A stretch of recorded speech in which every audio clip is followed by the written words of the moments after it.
The morning air at Eagle Farm Airfield hung thick and humid, the kind of Brisbane heat that made metal burn to the touch. It was August 17, 1942, and Captain Paul Gunn crouched beneath the wing of a Douglas A-20 Havoc, watching sparks cascade from a welder's torch as mechanics bolted 50 caliber machine guns into the bomber's nose.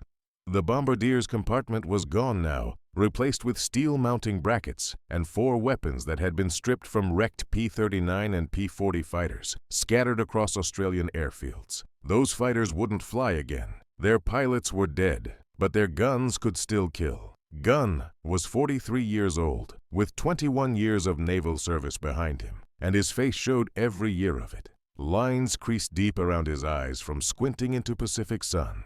His hands were scarred from 1,000 hours of mechanical work, oil permanently stained under his fingernails. But it was the weight behind those eyes that told the real story. His wife Pauline and their 4 children, Paul Jr., Nathaniel, Connie, and Julie, had been trapped in Manila when the Japanese invaded. They'd been prisoners at Santo Tomas internment camp since January 20th, over 7 months now. Every day that passed was another day they went hungry. Another day the Japanese camp guards decided whether they lived or died. Every bomber gun modified, every gun he mounted, every mission that pushed deeper into Japanese-held territory brought him one small step closer to getting them back.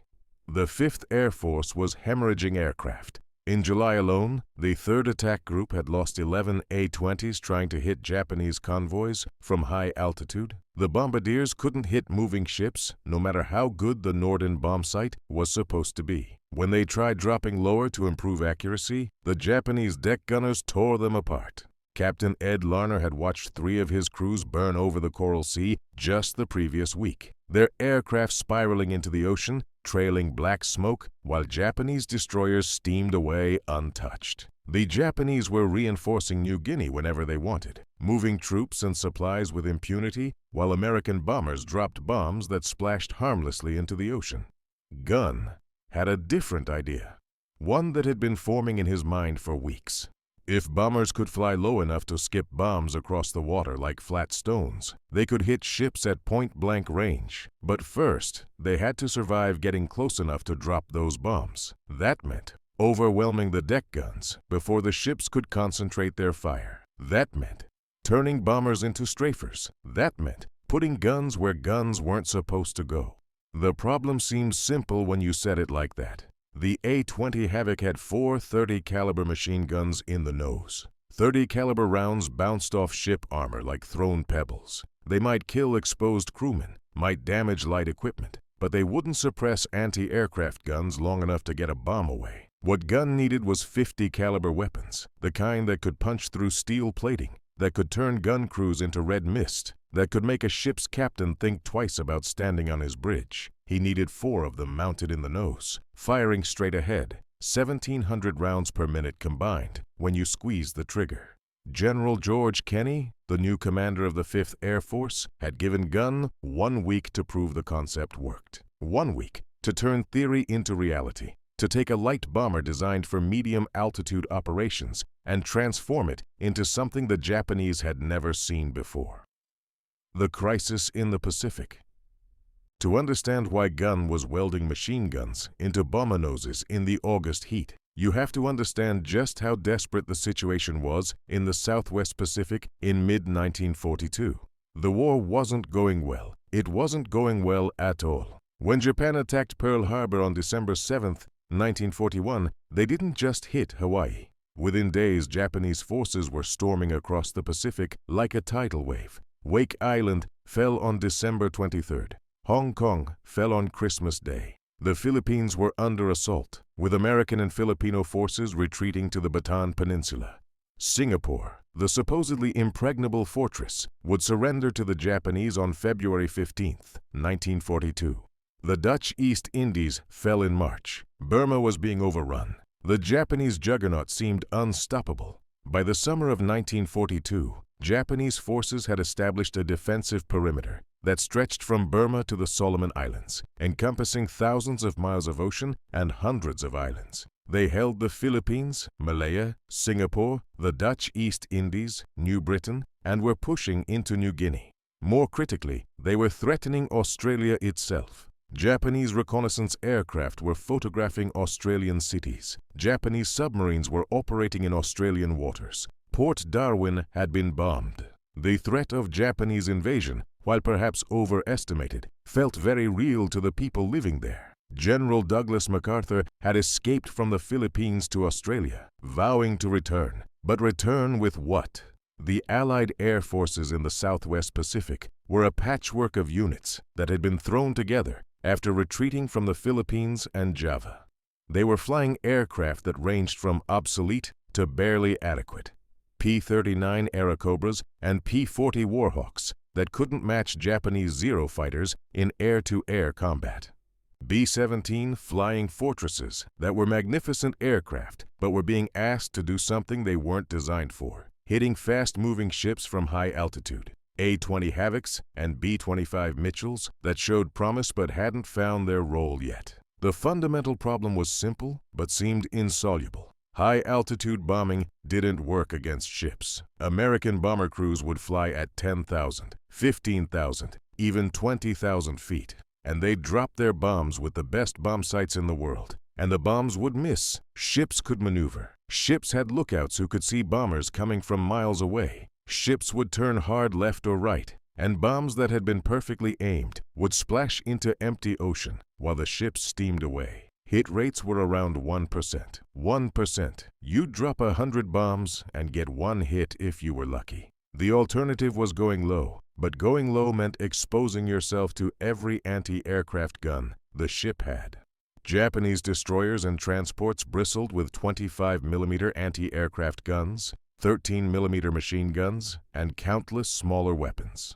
At low altitude, bomber crews were within effective range of all of them. American bombers had some defensive armament, machine guns in turrets and waist positions, but they were designed to fight off attacking fighters, not suppress deck guns. A bomber approaching head-on to a ship was flying straight into concentrated fire, with nothing to shoot back except whatever was in the nose, which in most American bombers was nothing but a bombardier with a Norden bomb sight. So Japanese convoys sailed from Rabaul to New Guinea regularly, reinforcing their garrisons, bringing in troops and supplies, and American bombers either missed from high altitude or got shot down trying to attack low. The Japanese were winning the logistics war, and in a theater as vast as the Pacific, logistics was everything. If the Allies couldn't cut Japanese supply lines, the Japanese would keep getting stronger, while the Allies struggled just to hold what they had. Something had to change. Someone had to find a way to make bombers effective against ships.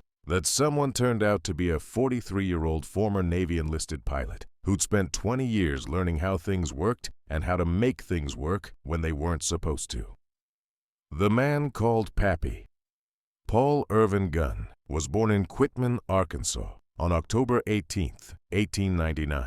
He grew up in a different America, a rural America, where you learned to fix things yourself because there was nobody else to do it. His father was a blacksmith, and young Paul grew up around tools and metal, and the satisfaction of making something work with your own hands. When he read about the fighter pilots serving in Europe during World War I, when he saw his first airplane, he knew what he wanted to do with his life. He enlisted in the Navy in the waning days of World War I, September 12, 1918, just 2 months before the armistice. He didn't get overseas, didn't see combat, but he did get assigned to aviation.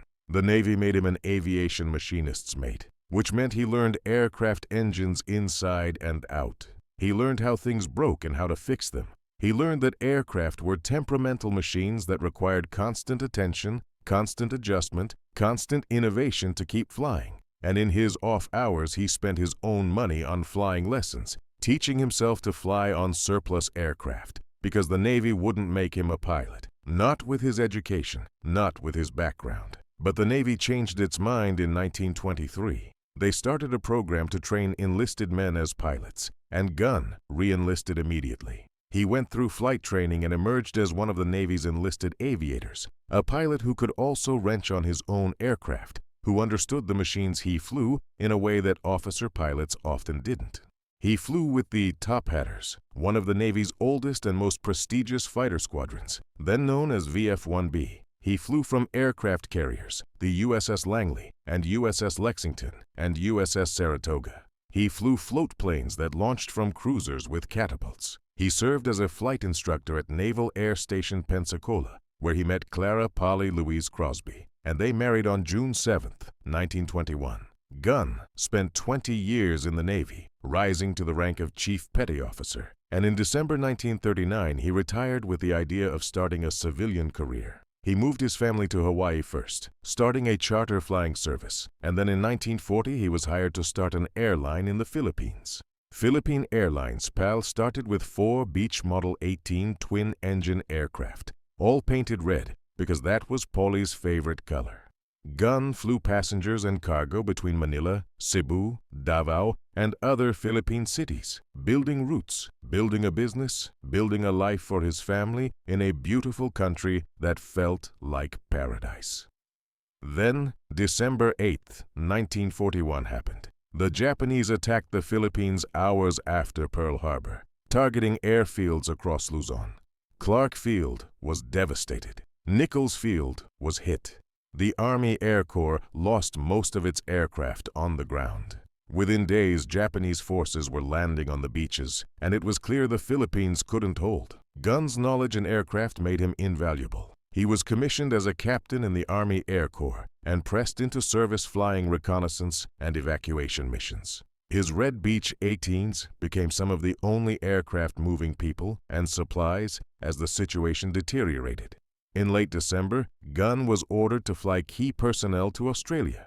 It was supposed to be temporary, just getting important people out before the Japanese closed the trap. He'd be back soon, he'd get his family out, but the Japanese moved faster than anyone expected. Manila fell. The American and Filipino forces retreated to Bataan, then Corregidor. On January 20, 1942, Polly Gunn and the children, Paul Jr., age 15, Nathaniel, age 13, Connie, age 11, and Julie, age 8, were rounded up along with other American civilians and marched to Santo Tomas University, which the Japanese had converted into an internment camp. Gunn was in Australia, alive and safe, while his family was in Japanese hands. The Red Cross would eventually get word out about conditions in the camp, and the news wasn't good. Rations were inadequate, medicine was scarce, people were dying from malnutrition and disease. The Japanese made it clear that if Allied forces approached Manila, all prisoners would be executed. Gunn couldn't go back. He couldn't rescue them. All he could do was fight, do whatever the army needed him to do, and pray that somehow, someday, he'd see them again. The younger pilots and aircrew started calling him Pappy. 43 years old, he was ancient compared to the 20-year-old kids fresh from flight school. But Pappy knew things. Pappy could fix anything. Pappy could take a wrecked fighter and strip it for parts and get 2 other fighters flying. Pappy knew engines and hydraulics and electrical systems and armament. When General George Kenney arrived in Australia in July 1942 to take command of Allied air forces in the Southwest Pacific, one of the first things he did was visit the 3rd Attack Group at Charters Towers. And there he found Pappy Gunn working on an A-20 Havoc in a maintenance shelter, trying to figure out how to make it more deadly. Kenney recognized genius when he saw it. He also recognized desperation. Gunn wasn't just modifying aircraft because he enjoyed the work. He was modifying aircraft because every mission that succeeded, every Japanese position that got hit, every convoy that got stopped was one step closer to Manila, one step closer to his family. Kenney made Gunn his special projects officer on the spot, gave him a staff position with the authority to modify aircraft however he thought necessary, and told him to prove that his ideas could work in combat. First, modifications. The A-20 Havocs. The Douglas. A-20 Havoc was a good aircraft, a solid light bomber that had performed well in Europe and North Africa. It had a crew of 3, pilot, bombardier, and gunner. It could carry a reasonable bomb load, had decent speed and range for its size. The problem was that it was designed for one type of mission and was being asked to do something completely different. In Europe, A-20s bombed from medium altitude against ground targets, factories, bridges, rail yards, the kind of targets that don't shoot back much. In the Pacific, they were being asked to hit Japanese convoys, to sink ships, to operate over water against vessels that had multiple gun crews specifically trained to shoot down aircraft. The A-20's standard armament wasn't designed for that mission. 430 caliber machine guns in the nose could strafe infantry positions or attack soft targets on the ground. But against armored ships, they were nearly useless. Gunn's solution was elegant in its simplicity. Remove the bombardier from the nose. Take out the Norden bomb sight. Strip out everything that wasn't structural. Then mount 450 caliber Browning M2 machine guns in that space, all fixed to fire straight ahead, all triggered by the pilot. The 50 caliber Browning was one of the best heavy machine guns ever made, firing armor-piercing incendiary rounds at about 450 rounds per minute per gun. 4 guns gave you 1,800 rounds per minute combined, about 30 rounds per second of devastation. At that rate of fire, even a few seconds of concentrated shooting would absolutely shred a ship's superstructure, kill exposed crew, and suppress any defensive weapons that couldn't get behind solid steel. The guns came from wrecked fighters. The Pacific theater was desperately short of everything: aircraft, spare parts, ammunition, trained personnel. Gun couldn't requisition new machine guns because there weren't any new machine guns to requisition. But there were P-39 Airacobras and P-40 Warhawks scattered across Australian airfields, aircraft that had been shut up or crashed on landing, aircraft that would never fly again, but whose weapons could be salvaged. Gun organized scavenging parties. They'd travel to airfields, inspect damaged aircraft, strip anything useful, bring it back to Eagle Farm or Townsville, or wherever the modification work was happening. Each 50 caliber gun weighed 64 pounds. 4 guns, plus the mounting brackets, plus ammunition boxes and feed systems, plus 200 pounds of ammunition, and you were adding over 300 pounds to the nose of the aircraft. That changed the center of gravity, shifted the weight forward in a way the A-20's design hadn't anticipated. The first test flight was a disaster. The aircraft wanted to nose over constantly. The pilot had to use continuous back pressure on the control stick just to keep it level, and climbing was nearly impossible. The test pilot brought it back, reported the plane was unflyable, and Gun went back to work. Balancing an aircraft isn't magic, it's physics. You move weight around until the center of gravity is where it needs to be. Gun spent 2 days rebalancing the modified A-20. He moved equipment aft, relocated the radio gear, adjusted fuel tank positions, changed the tail trim settings. The second test flight went better. The pilot reported the plane flew like it was angry, like it wanted to fight, but it flew. It climbed. It maneuvered. It would do.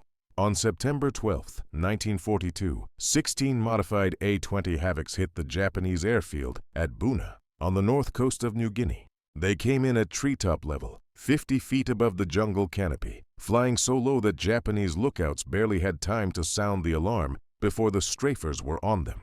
The forward-firing guns hammered, sending streams of 50 caliber rounds into parked aircraft, into buildings, into anti-aircraft positions that never got a chance to fire back. The attack lasted about 3 minutes. When the A-20s pulled away and turned for home, 14 Japanese aircraft were burning wrecks on the ground, and every anti-aircraft position had been silenced. The most important statistic: 0 A-20s lost. General Kenny wanted more. He wanted lots more. The modification worked. The concept was proven. But the A-20 had limitations. Its range was too short to reach Japanese bases across the Owen Stanley Mountains. Its bomb load was too light for the kind of damage Kenny wanted to inflict. He needed a bigger platform. He needed the B-25 Mitchell. Scaling up, the B-25 Mitchell.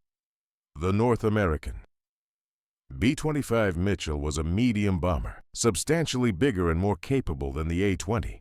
It had longer range, could carry more bombs, had more internal space for modifications. It was named after General Billy Mitchell, the controversial air power advocate from the 1920s, who'd argued that aircraft could sink battleships, an argument that had gotten him court-martialed, but which was proving prophetic in World War II. If any aircraft deserved to become a ship killer, it seemed fitting that it would be the one named after Billy Mitchell. In December 1942, Gun got his hands on a B-25C and started working. The modification process was more extensive than the A-20 because there was more room to work with and more capability to add. First, remove the bombardier and the entire nose section's bombardier equipment. Mount 450 caliber guns in the nose, fixed to fire forward. Then add 4 more guns in external cheek packs, streamlined pods mounted on the fuselage sides just below and behind the cockpit. Then rotate the top turret, which normally faced aft to defend against rear attacks, so it could fire forward. That gave you 10 forward-firing 50 caliber machine guns. Then Gunn added 2 more guns on each side in the waist positions for lateral defense. 14 guns total. 215 pounds of ammunition per second when everything was firing. The ground crew called it Pappy's Folly. They looked at this monstrosity he'd created, this bomber that didn't look like any bomber they'd ever seen, and they were convinced it wouldn't fly. It was too heavy. It was too nose-heavy. The center of gravity would be so far forward the aircraft would drop out of the sky on takeoff. They weren't entirely wrong. Gunn flew the prototype himself to Charters Towers to demonstrate it to the 3rd Attack Group. The takeoff was terrifying. The B-25 didn't want to fly, it wanted to auger into the ground. Gunn had to use full back pressure on the control stick, pulling it back into his gut, just to keep the nose up as the aircraft accelerated down the runway. The moment the wheels left the ground, the nose dropped, and he thought he was going to die, right there in front of everyone. But he held it, fought the controls, got it climbing slowly, and once he had some altitude and some airspeed, the B-25 started behaving better. In the air, once you got past the initial terror of takeoff, the modified B-25 was remarkable. All that forward firepower, all those guns, meant you could approach a target head-on and just absolutely destroy anything in your path. You didn't have to maneuver around defenses. You flew straight at them and you killed them. The Strafer B-25 wasn't a bomber anymore, at least not primarily. It was a flying destroyer, a battleship with wings, a weapon platform that redefined what medium bombers could do. General Kenny ordered 12 more conversions immediately. The 81st Air Depot Group in Townsville worked 18-hour days modifying every available B-25. By February 1943, they had 30 Strafer B-25s ready for combat, ready to prove that this wasn't Pappy's folly at all, but rather Pappy's genius. Then, Kenny sent the blueprints back to Wright-Patterson Air Force Base in Ohio, to the Army Air Force engineers who were supposed to evaluate modifications and approve them for wider use. The engineers at Wright-Patterson studied Gunn's modifications for 3 days. They ran calculations, they checked stress loads and center of gravity figures and structural limits. And then they sent a message back to Australia. The modifications were impractical. The balance would be wrong. The aircraft would be too heavy nose forward. It wouldn't fly properly. It was impossible. They recommended grounding every modified B-25 immediately and returning them to standard configuration. General Kenny was in Washington when the message arrived. He walked into General Henry Hap Arnold's office, where the Wright-Patterson engineers were waiting to explain in detail why Pappy Gunn's gunship was aerodynamically impossible and operationally unfeasible. Kenny let them finish their presentation. He listened to all their objections, all their calculations, all their reasons why it couldn't work. Then, he told them that 12 of these impossible airplanes had just played the key role in destroying an entire Japanese convoy in the Bismarck Sea. Every transport sunk, every destroyer sunk or crippled. The biggest naval victory by air power in the Pacific War so far. And 60 more Strafers were already being modified in Australia, based on the same impossible design. General Arnold, the commanding general of the entire Army Air Forces, practically ran the Wright-Patterson engineers out of his office. The modifications were approved. Production would begin immediately. The battle approaches. Intelligence and preparation. The story of the Bismarck Sea battle actually begins in Melbourne, in a nondescript building where Allied codebreakers worked around the clock, trying to read Japanese naval communications. By early 1943, American and Australian cryptanalysts had made significant progress breaking Japanese codes. They couldn't read everything, but they could read enough. Enough to know when something big was about to happen. On February 28, 1943, intercepted Japanese messages revealed that a major convoy was assembling at Rabaul. Rabaul, on the eastern tip of New Britain, was the main Japanese base in the Southwest Pacific, a massive complex with airfields, harbor facilities, and tens of thousands of troops. It was the hub from which Japanese forces supplied all their operations in New Guinea and the Solomon Islands. The messages indicated 8 transport ships would be carrying troops to lay on New Guinea's north coast, escorted by 8 destroyers. Nearly 7,000 soldiers of the Japanese 51st Infantry Division desperately needed to reinforce the battered garrison at Leh. General Kenny had 72 hours to stop them, 72 hours to plan, to coordinate, to position his forces, to figure out how to destroy an entire convoy in open water. The convoy route would cross the Bismarck Sea, that stretch of water between New Britain and New Guinea, about 400 miles of ocean that would take the Japanese ships several days to traverse. March was monsoon season. The Japanese commanders were counting on low clouds, heavy rain, and poor visibility to shield them from air attack. Allied bombers couldn't hit what they couldn't see. What the Japanese didn't know was that Allied tactics had changed. What worked in 1942 didn't work anymore. High-altitude bombing was out, skip bombing was in, and those strafer aircraft Pappy Gunn had been building weren't some experimental oddity. They were the main strike force, proven in combat, ready to do what American bombers hadn't been able to do before: sink ships at point-blank range. Skip bombing had been pioneered by Major William Benn, flying B-17s in late 1942. The concept was simple, but required precision, flying and nerves of steel. You approached the target at very low altitude, 200 feet or less, at high speed, about 250 miles per hour. You flew directly at the ship, bow on, closing the range fast. At about 300 yards, you released your bombs with delayed action fuses. The bombs would skip across the water surface like flat stones, skipping across a pond, bouncing once or twice before slamming into the ship's hull at or below the waterline. The delayed fuses meant the bombs would penetrate deep into the ship before exploding, doing catastrophic damage to engine rooms, magazines, anything vital. The problem with skip bombing in B-17s was that the Fortress had no forward-firing guns. You flew straight at the enemy with nothing to shoot back. The Japanese deck gunners had plenty of time to track you, to concentrate their fire, to try to shoot you down before you could drop your bombs. Skip bombing worked, but it was incredibly dangerous. That's where Gunn's strafer modifications changed everything. Now you could suppress the deck guns before you dropped your bombs. Now you flew at the enemy with 14 guns firing, turning their decks into a killing zone, making the gunners take cover instead of shooting back. On the evening of March the 2nd, Captain Ed Larner briefed the 92nd Bomb Squadron at Port Moresby. 12 modified B-25s would lead the attack. 30 A-20 strafers would follow. Royal Australian Air Force Beaufighters would provide top cover and additional strafing runs.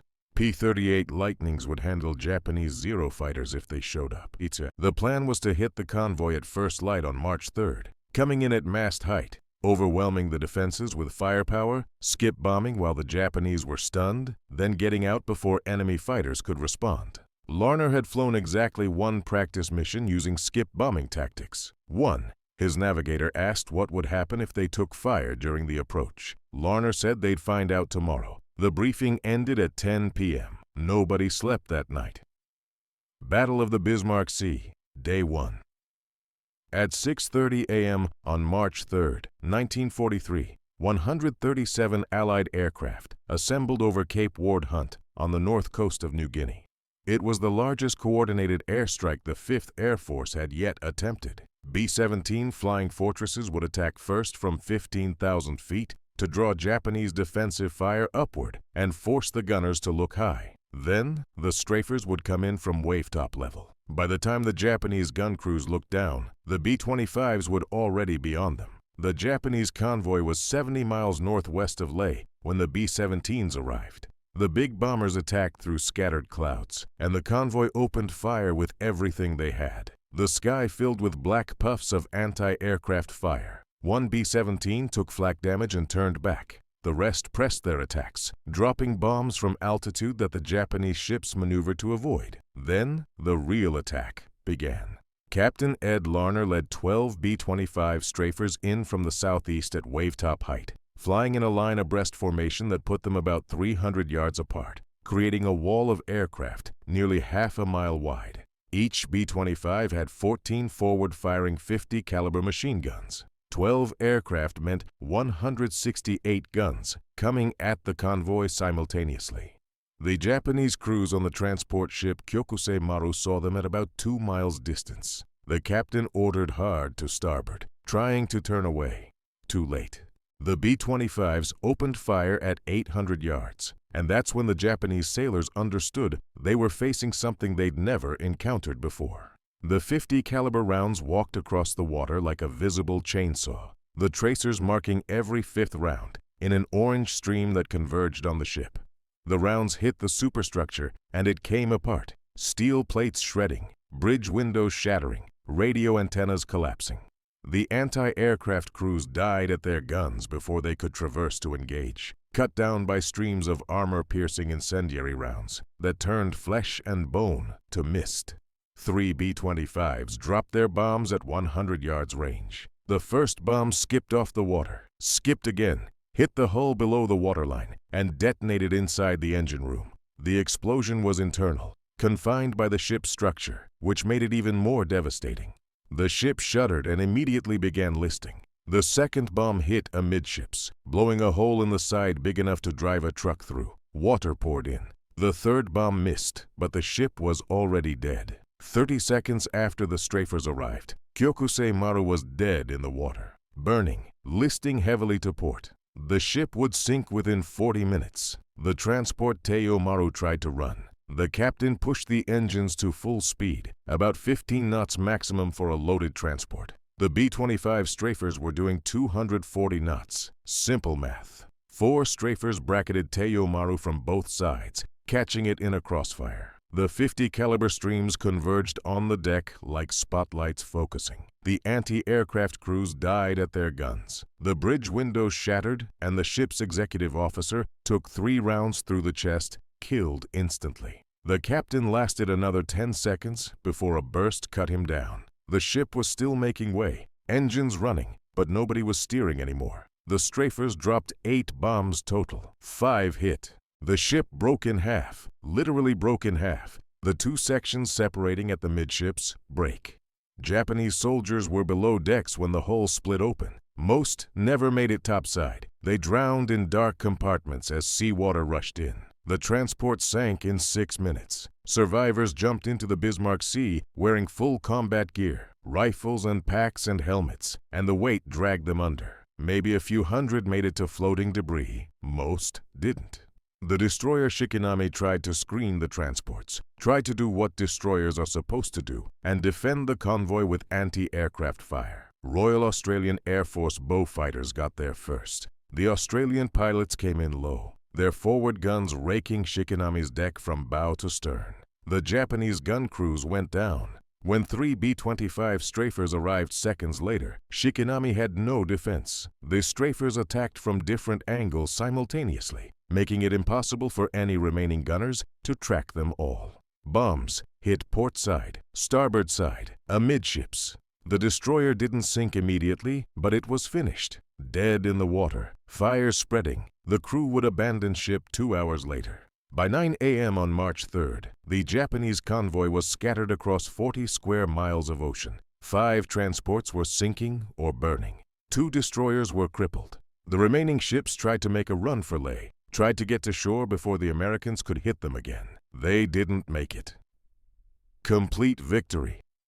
The strafers returned at 2 p.m. with fresh bombs and full ammunition loads. There was no Japanese fighter cover. The Zeros that were supposed to be protecting the convoy had landed at Lae to refuel, and they were on the ground when the second wave arrived. The transport Ayomaru took 12 direct bomb hits in the second attack. 12. The ship's magazine detonated. When a magazine detonates, when all that explosive ordnance goes up at once, the explosion is beyond comprehension. Witnesses reported the fireball was visible from Port Moresby, 130 miles away. When the smoke cleared, there was nothing left of Ayomaru, no wreckage floating, no survivors. 1,800 Japanese soldiers gone in 3 seconds. Captain Larner's strafer came in low over the transport Oigawa Maru, and his co-pilot counted 14 separate fires on the deck. Japanese soldiers were jumping overboard. preferring to take their chances in the water rather than stay on the burning ship. The anti-aircraft guns were silent, the crews dead or fled. Larner's bombardier released at point-blank range, maybe 50 yards out. 2 bombs, both hit. The transport settled by the stern and capsized slowly, rolling over as the internal compartments flooded, trapping hundreds more soldiers inside. The modified A-20 Havocs hunted the crippled destroyers. The destroyer Asashio was trying to rescue survivors from the water. Small boats and life rafts deployed. The crew focused on saving Japanese soldiers and sailors floating in their life jackets. 3 A-20s attacked from different directions simultaneously. The destroyer crew never saw them until the guns opened fire. Asashio took bomb hits on the forward deck and bridge. The ship burned through the night and sank at dawn on March 4th. Over 3 days, March 2nd through 4th, the entire Japanese convoy was destroyed. All 8 transport ships sunk. 4 destroyers sunk. 4 more destroyers heavily damaged. Of the nearly 7,000 Japanese troops that left Rabaul, fewer than 1,200 reached Leh. About 2,700 were rescued and returned to Rabaul by destroyers and submarines that risked everything to get them. The rest, over 3,000 soldiers, died in the Bismarck Sea. They drowned, weighed down by equipment. They died from wounds and exposure in the water. They were killed by follow-up strafing attacks that the American command controversially ordered to prevent any survivors from returning to combat. Allied losses were remarkably light. 4 aircraft total, 1 B-17, 3 P-38s, 13 aircrew killed, against the complete destruction of a major convoy carrying desperately needed reinforcements. General Douglas MacArthur called it one of the most complete and annihilating combats of all time. He wasn't exaggerating. The Japanese never again attempted to reinforce New Guinea by major convoy during daylight hours. The war in the Southwest Pacific had turned, decisively and permanently. And it turned because of Paul Pappy Gunn's impossible gunship. The engineers were wrong. Back in Australia, while the wreckage was still floating in the Bismarck Sea, the engineers at Wright-Patterson Air Force Base were drafting their formal report explaining why the B-25 modifications couldn't possibly work. They had diagrams, they had calculations, they had stress analyses and center of gravity charts and wind tunnel data. They had everything except battlefield results. General Kenny sent a message to General Hap Arnold in Washington on March 5th. The subject line read, "Commerce Destroyer Modifications Approved for Production." The body of the message was brief. 12 B-25 strafers had just destroyed an entire Japanese convoy. Request immediate factory integration of forward gun package into all B-25 production aircraft. Arnold called North American Aviation's president, James Howard Dutch Kindleberger, that afternoon. Kindleberger said his engineers needed to see the modifications to understand how to produce them. Arnold said he was sending the man who designed them. Paul Gunn was going to California. Gunn didn't want to leave Australia. His wife Polly and their 4 children were still in Santo Tomas internment camp in Manila. The Japanese had held them for 14 months now. Gunn flew every mission he could, hoping each one would get him closer to liberating the Philippines. Going to California meant going in the wrong direction, putting thousands more miles between him and his family. But Kenny made it an order. The 5th Air Force needed factory-built strafers, hundreds of them. Gunn was the only man who could show North American aviation how to do it right. Kenny promised Gunn would be back in the Pacific within 6 weeks. Factory production. Paul Gunn landed in Long Beach, California on March 27, 1943. The North American aviation plant was massive, covering 140 acres, employing 20,000 workers on 3 shifts. The assembly line was producing 1 complete B-25 Mitchell every 4 hours. It was an industrial marvel, the kind of production capacity that was winning the war through sheer overwhelming output. The factory engineers studied Gunn's hand-drawn blueprints with a mixture of fascination and concern.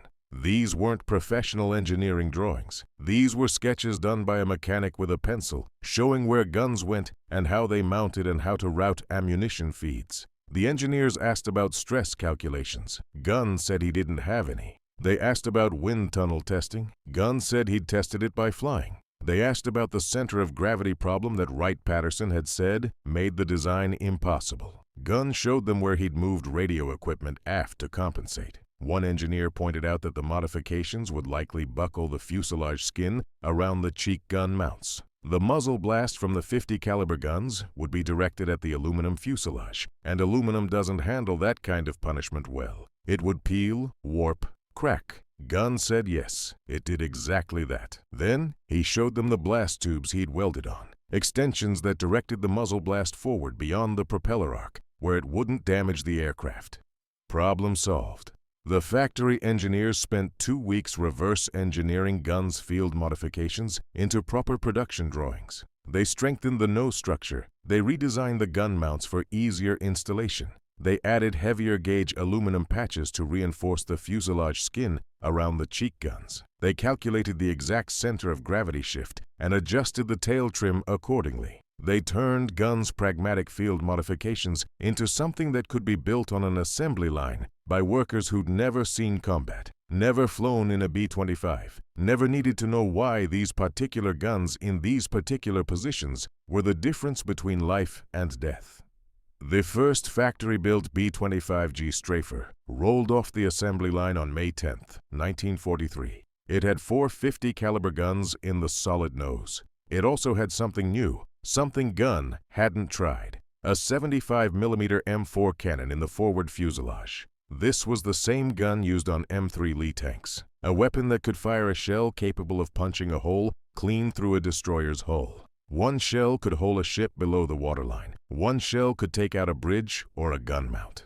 Gunn test flew the prototype. The cannon recoiled 4 feet when fired. 4 feet. The entire aircraft shuddered. The navigator had to manually reload the weapon between shots, feeding in shells that weighed about 15 pounds each. Rate of fire was 1 round every 30 seconds at best. Gunn told the engineers it would work for ships, maybe not for anything faster or more agile. North American Aviation built 400 B-25G Strafers with the 75mm cannon. Then they improved the design with the B-25H model. The H version added 4 more .50 caliber guns in the cheek packs, bringing the total to 8 guns in the nose, 4 in the cheeks, 2 in the top turret rotated forward. 14 forward-firing guns total. The same configuration Gunn had developed in his field modifications. The H model kept the 75mm cannon, but added a better recoil system, and the navigator could reload faster, getting the rate of fire up to 1 round every 20 seconds.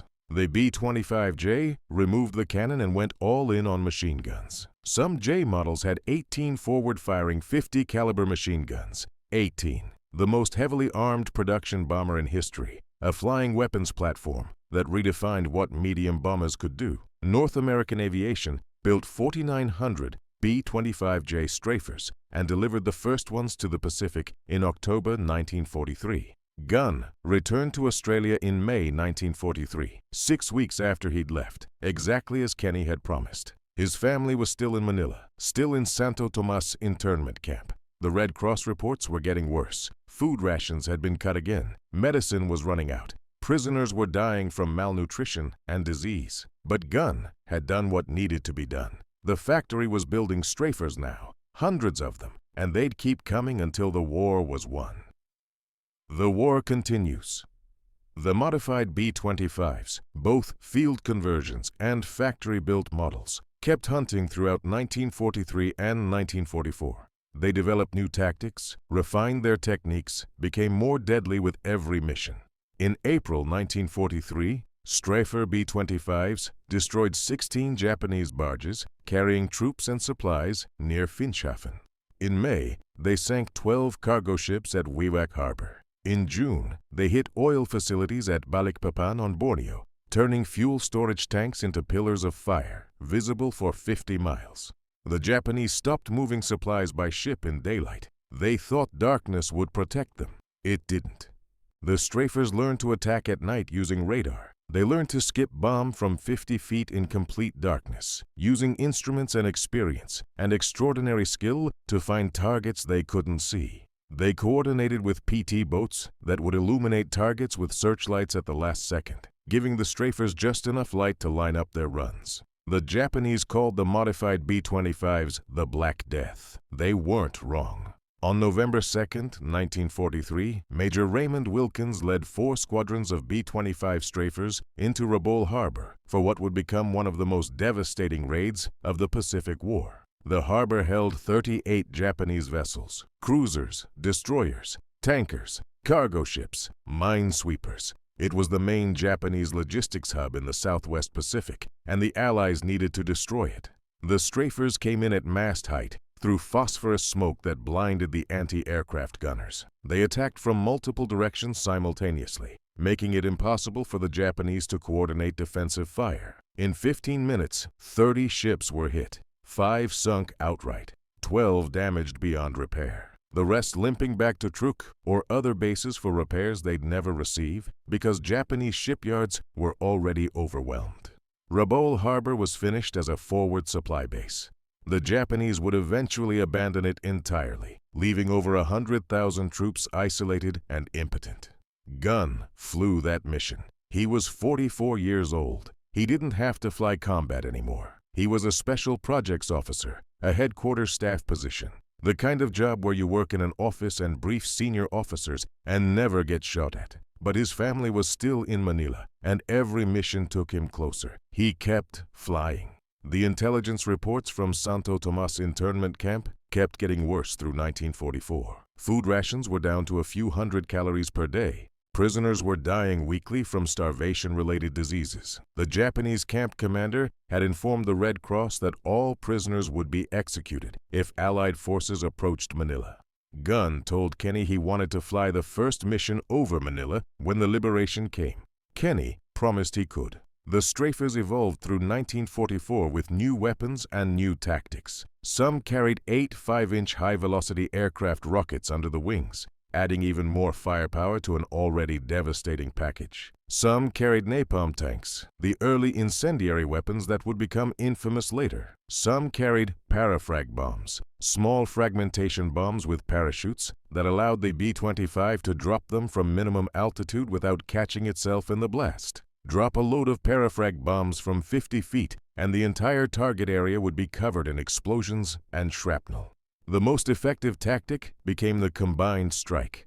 High-altitude B-24 Liberators would bomb from 20,000 feet to force Japanese defenders to look up, to man their anti-aircraft guns pointed at the sky. Then, the strafers would come in low, while the gunners were distracted. By the time the Japanese gunners looked down, the B-25s were already on them, guns firing, bombs away, pulling up and over, while everything below erupted in explosions.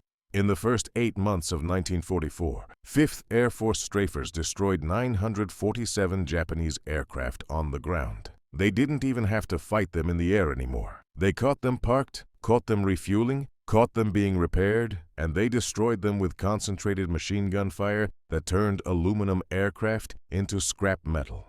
They sank 273 ships, from small coastal transports to destroyer escorts to larger cargo vessels, that the Japanese desperately needed to keep their isolated garrisons supplied.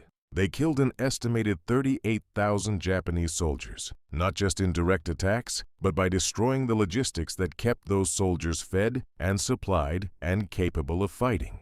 The modified B-25s had become the decisive weapon in the Southwest Pacific campaign. What started as Pappy Gunn's crazy idea, welding machine guns into bomber noses in the Australian heat, had transformed the air war. American air power now dominated. Japanese convoys couldn't move. Japanese reinforcements couldn't arrive. Japanese garrisons slowly starved and weakened, while American forces grew stronger and pushed closer to the Philippines, closer to Japan itself. Liberation and personal cost. On October 20th, 1944, American forces landed at Leyte in the Philippines. The liberation had begun. Manila was 3 months away, maybe less. Gunn's family had been in captivity for nearly 3 years now. He was flying multiple missions every day, pushing himself and his aircraft and his luck, flying through weather and enemy fire because he couldn't stop. He told his crew chief he wouldn't stop until his family was free. Then, the Japanese bombed Tacloban airfield. The attack came on November 27, 1944, at 3:30 in the morning. 56 Japanese aircraft, Betty bombers escorted by Zero fighters, They came in low from the north, flying below the radar coverage. By the time Allied fighters scrambled, the Japanese were already over the field. Gunn was in the operations tent reviewing mission plans for the morning strike when the first bombs hit. The tent was 200 yards from the main runway. Too close. The blast wave knocked him off his feet. Shrapnel tore through the canvas walls. A fragment hit Gunn in the left leg, tearing through muscle. Another hit his shoulder. He tried to stand. Blood was soaking through his flight suit, spreading dark and wet. The medical officer found him trying to get up, trying to check on his aircraft. The doctor said he needed surgery immediately. Gunn made it 30 feet before he collapsed. They evacuated him to the hospital at Leyte. The leg wound was serious. The shrapnel had severed an artery. The surgeon worked for hours to repair the damage. The surgeon told Gunn he wouldn't fly again for 6 months minimum, probably longer. The injuries qualified him for medical retirement. 45 years old, 26 years of combined service in the Navy and Army. He'd earned the right to go home, to rest, to let younger men finish the war. Gunn told the surgeon he wasn't going anywhere until his family was free. The Battle of Manila started on February 3rd, 1945. American forces fought house to house through the city. The Japanese had declared Manila a fortress, and they defended every street, every building. The fighting was brutal, worse than anything the Americans had faced in the Pacific. Building by building, block by block, the city was destroyed to save it. Santo Tomas internment camp was liberated on February 3rd. 3,700 Allied prisoners freed by the 1st Cavalry Division. Among them, Pauline Gunn and her 4 children.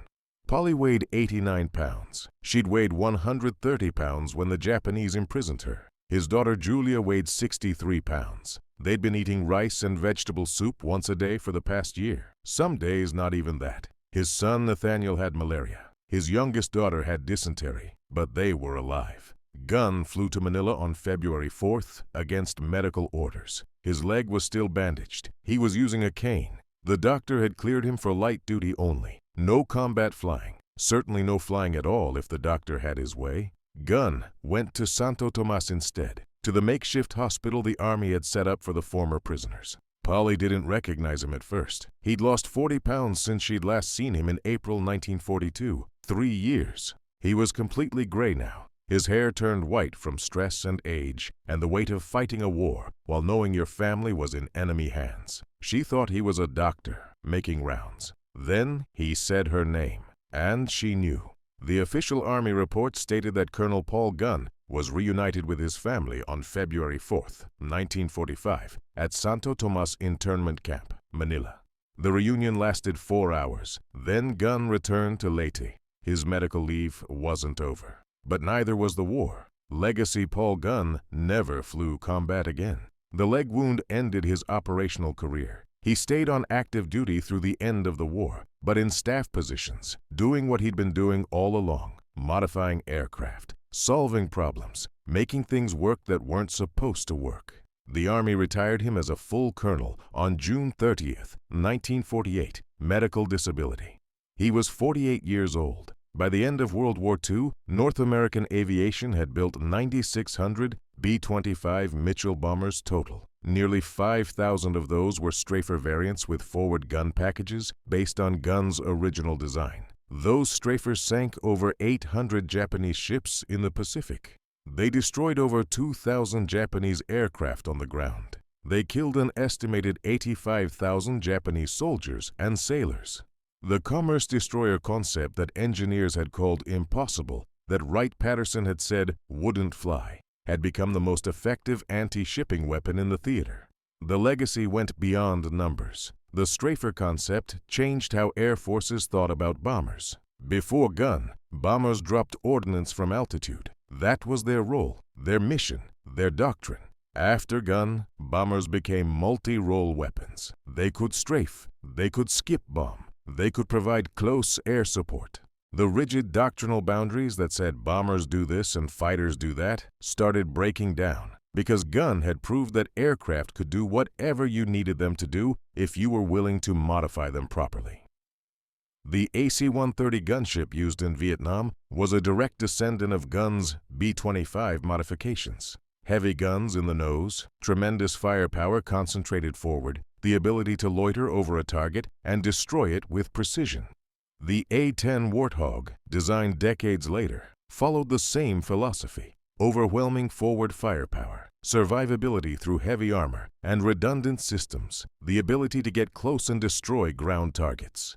Every modern attack aircraft with forward-firing guns traces its lineage back to those first modified A-20s at Eagle Farm Airfield in August 1942. Gun went back to the Philippines after the war and rebuilt Philippine Airlines, the company he'd started before the war with 4 Red Beach 18s. Philippine Airlines resumed operations in 1946 with 3 war-surplus C-47 transport aircraft. He flew routes between Manila, Cebu, Davao, rebuilding the airline city by city, island by island. The Philippine government awarded him the Distinguished Service Star in 1947, presented personally by President Manuel Roxas. The United States military had already decorated him extensively: Distinguished Flying Cross with Oak Leaf Cluster, Silver Star, Legion of Merit, Air Medal, 9 Purple Hearts, 9 separate times wounded in combat. The Distinguished Service Cross was recommended but never approved. Some officers believed Gun's contributions were technical rather than tactical. They were wrong. General George Kenney wrote in his memoir, "Pappy Gunn was the most valuable man in the 5th Air Force. His mechanical genius and combat innovations changed the course of the war in the Southwest Pacific. Without his strafer modifications, the Battle of the Bismarck Sea would have been a Japanese victory. Without Bismarck Sea, we would have lost New Guinea. Without New Guinea, the road to the Philippines would have been impossible." General Douglas MacArthur agreed. In a classified letter to the War Department dated July 1945, MacArthur recommended Gunn for promotion to brigadier general. The recommendation was denied. The Army Air Forces were reducing force structure. Promotions were frozen. Gunn remained a colonel. He never complained. He'd gotten what he fought for. His family was free. The Philippines were liberated. The Japanese were defeated. That was enough. Philippine Airlines expanded through the late 40s and early 50s. Gunn acquired DC-3 aircraft, then DC-4s, then Convair 340s. The airline established routes to Hong Kong, Bangkok, Singapore. By 1956, Philippine Airlines was flying to San Francisco. Gunn's small inter-island airline had become an international carrier. He flew constantly: Manila to Cebu, Cebu to Davao, Davao to Hong Kong. He couldn't stop moving. The war had taught him that movement meant survival. Standing still meant death. Some of his pilots said Gunn was still fighting, still outrunning something. Maybe the memory of Santo Tomas, maybe the faces of the men who'd flown his modified aircraft and never came back.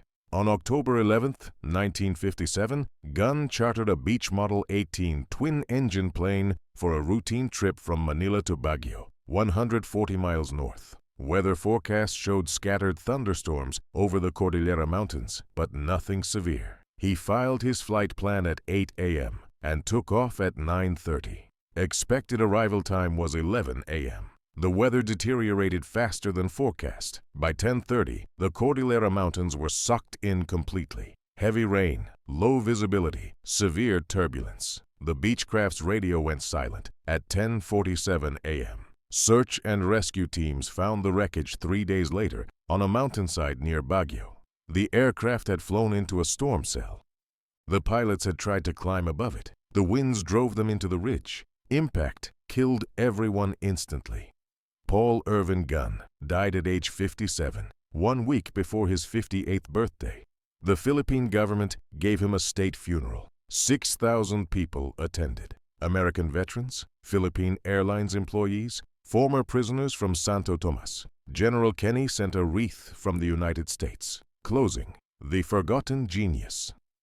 The National Museum of the Pacific War in Fredericksburg, Texas displays one of Gunn's original gun mounting drawings. The paper is yellowed, fragile now. The measurements are handwritten in pencil, faded but still legible. The sketch shows 4 .50 caliber guns mounted inside an A-20 nose compartment. There are no stress calculations, no computer modeling, no wind tunnel data, just the drawing that helped sink 8,000 Japanese soldiers in the Bismarck Sea. The Air Force Association inducted Paul Gunn into the Air Force Enlisted Heritage Hall in 2008, 51 years after his death. The citation mentioned his innovations, his combat record, his influence on modern attack aviation. The ceremony was held in Washington. 3 of his grandchildren attended. Most people there had never heard of him. Philippine Airlines still operates today, flying to 42 destinations across Asia, Australia, and North America. The company headquarters in Manila has a portrait of Gunn in the main lobby. Most employees don't know who he is, don't know the story behind the man in the old photograph wearing a military uniform with pilot's wings. That's the nature of history. The famous battles get remembered. The famous generals get statues and monuments. But the mechanics, the innovators, the people who actually solved the problems that let the famous generals win the famous battles, they fade into obscurity. They become footnotes, if they're remembered at all. Paul Gunn deserves better than that. He deserves to be remembered alongside Kenny and MacArthur and all the other names we associate with victory in the Pacific. Because without Gunn's strafers, without his willingness to ignore what the engineers said was impossible and just make it work anyway, the Battle of the Bismarck Sea might have gone very differently. Without the Bismarck Sea, the Japanese would have reinforced New Guinea. Without controlling New Guinea, the road to the Philippines would have been far longer, far bloodier, maybe impossible. One man with a welder and some salvaged machine guns changed the Pacific War. He did it because he understood machines, because he understood combat, and because he had a desperate personal reason to do whatever it took to win. His family's lives depended on victory, and so he made victory possible. The next time you see an A-10 Warthog with its nose-mounted Gatling gun, or you read about an AC-130 gunship providing close air support, or you see any modern attack aircraft bristling with forward-firing weapons, remember that it all started with a man called Pappy, working in the Australian heat, welding guns into bombers that the engineers said would never fly. If this story moved you, if learning about Paul Gunn and his impossible gunship meant something to you, please hit that like button right now. Every single like tells YouTube to show this video to more people, to spread these forgotten stories to viewers who've never heard them before. And please subscribe to WW2 Unveiled if you haven't already. We're bringing you stories like this every week, stories about the mechanics and the innovators and the unsung heroes who actually won the war, but whose names have been forgotten by history. Drop a comment and tell us where you're watching from. United States, United Kingdom, Australia, the Philippines, Canada. Our community stretches across the entire world, and you're all helping keep these memories alive. Tell us your location. Tell us if someone in your family served. Just let us know you're here and that these stories matter to you. Thank you for watching. Thank you for making sure Paul Pappy Gunn doesn't disappear into silence. These men deserve to be remembered, and you're helping make that happen. We'll see you in the next video.